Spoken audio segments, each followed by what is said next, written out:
Hi guys, welcome back to my channel. Today I'm going to show you how you can get Microsoft projects for free. So now you can open Microsoft project. You can search on the Google Chrome or on the browser that you have. You can type Microsoft project. Now click in order to connect, in order to access the official website of Microsoft project. Here, part of Microsoft 365. Microsoft Project introducing simple, powerful project that has been reimagined for everyone. So you can stay organized, focused, and in control. Ability to simplify project management. Run projects according to the plan with ease.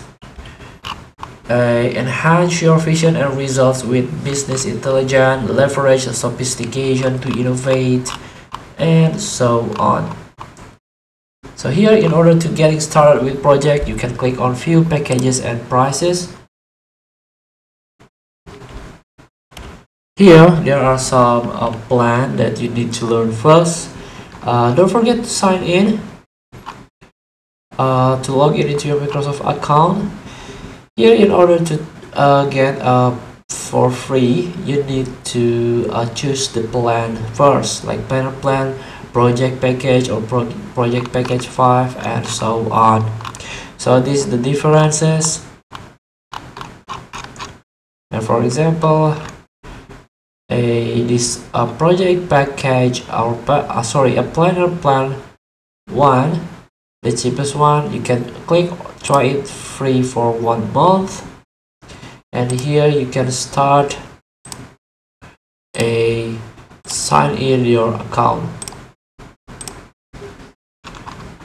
So here you can try to start 1 month from today. Then after 1 month you will try to subscribe to planner plan 1 or project package 3, and of course there is a trial cancellation terms apply here. You need to learn about this. Feel free to try. Thank you for watching. Don't forget to comment, like, and subscribe. Press the text button below. See you in the next video.